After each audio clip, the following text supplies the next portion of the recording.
መጥቷል። ይሄን ሁሉ ሰው ወደዛ ጎተራ እየገሰገሰ ነው። ሰው ሃይማኖቱን ይክዳል፣ ማንነቱን ይተዋል። የጥንት ሃይማኖቱን እየተወ አዲስ ወደ ተወለደው ጊዜ የወደደውን ዘመን የወለደውን ጥንታዊነት የሌለውን የሚመቸውን ጾም የሌለበትን ስግደት የሌለበትን አምልኮት የሌለበትን ረጅም ሰዓት የማይቆምበትን ለስጋ የሚመቸውን ዘፈን የሚመስለውን ነገር የስጋው ሙቀት የሚሰጠውን እየመረጠ ሰው ከሃይማኖት እያፈነገጠ ሃይማኖቱን እየካደ እየሄደ ነው። ይሄ እንደሚሆን ተነግሮናል ወገኖቼ። የሁሉ ግን ለሱ መምጣት ምልክቶች ናቸው እንጂ አይዟችሁ ገና ነው አለ። እሱ ሊመጣ ሲል ለማሳጠር ነው። እሱ ሊመጣ ሲል ግን የሚሆነውን ደግሞ ነገረን። ክርስቶስ ሲመጣ ፀሐይ ከምስራቅ ወጥቶ መብረቅ ከምስራቅ ወጥቶ ምዕራብ እንደሚጠልቅ እንደዚሁ ብልጭ ብሎ ድርግም እንደሚል ድንገት ይሆናል የክርስቶስ አመጣጥ። የሱ አመጣጥ ግን እንደዚህ ነው ያለ። ከመምጣቱ በፊት የሁሉ ምልክት አለ። ከመምጣቱ በፊት ለዚህም ዋና ምልክት ብሎ የነገረን እስራኤልን ነው። በለሱ ሲያቆጠቁጥ ቅጠሉ ሲያለመልም ጊዜ እንደቀረበ መከር እንደቀረበ በዚህ ወቁት። በለስ ቢል ቤተ እስራኤል፣ በለስ ማለት እስራኤል ናት። እስራኤል ተበትና ለ2000 ዓመት እንደጨው ተዘርታ ከጠፋችበት ቦታ ተሰብስባ አገር መስርታ መንግስት አቋቁማ መለምለም ስትጀምር የዕለተ ምጽአት መቃረቢያው ጊዜው ይሄ እንደሆነ ወቁ ተብለናል። በለሲቱ ቤተ እስራኤል አቆጥቁጣለች። በለሲቱ ቤተ እስራኤል መንግስት መስርታለች። በለሲቱ ቤተ እስራኤል ተደላድላለች። ይሄ ደግሞ ለክርስቶስ መምጫ ቅርብ ነው። በለስ የተባለች እስራኤል ናት። እነሱ እንዲሆኑ ጊዜ የዕለተ ምጽአት መቃረቢያ መሆኑን በዚህ ወቁ።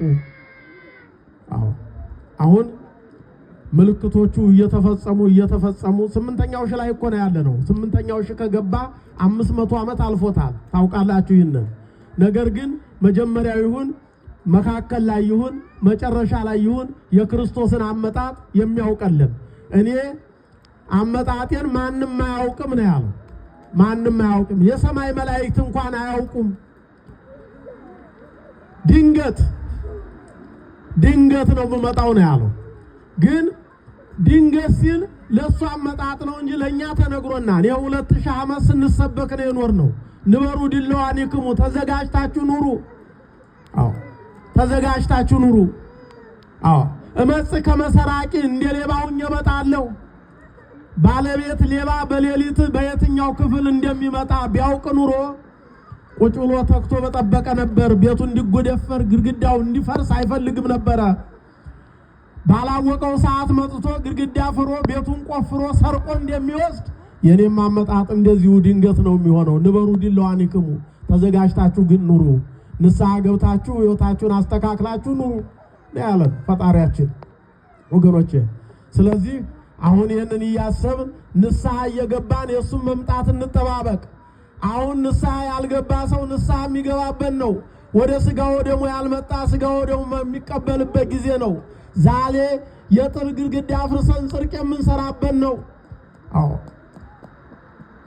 ሐሰትን አርቀን በእውነት የምንኖርበት ነው። እርስ በራሳችን የምንተያይበት የምንፋቀርበት ዘመን ነው። ክርስቶስ እንኳን ባይመጣ ዕለተ ምጽአት የተባለ ሞታችን እያንዳንዳችንን እየነጠቀ ይወስደናል። ሞት ሌባ ነው፣ ድንገት እየመጣ ይዞን ይሄዳል።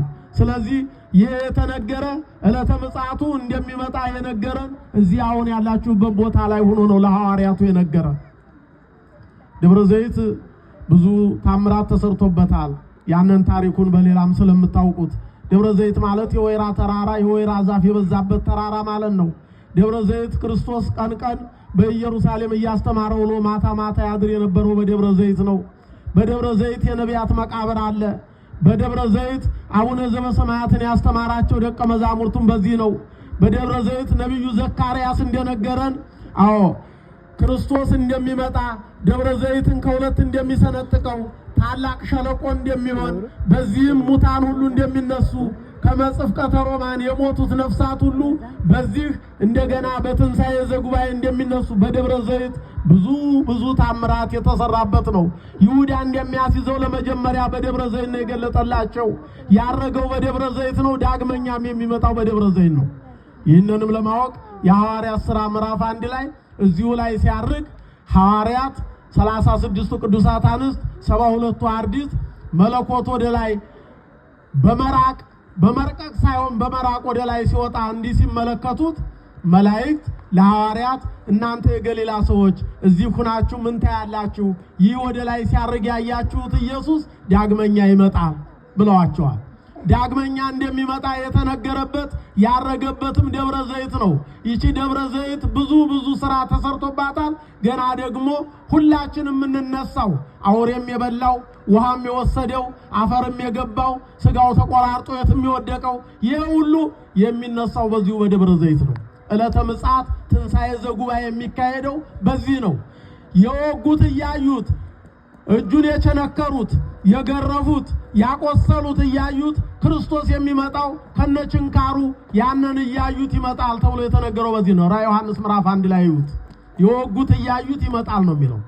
የወጉት እያዩት ያንን ከነችንካሩ የሚገለጥበት ጻርቃንን በቀኙ ኃጥአንን በግራው አቁሞ እናንተ ርጉማን ከኔ ወግዱ እናንተ ቡሩካን ወደ እኔ ኑ የሚል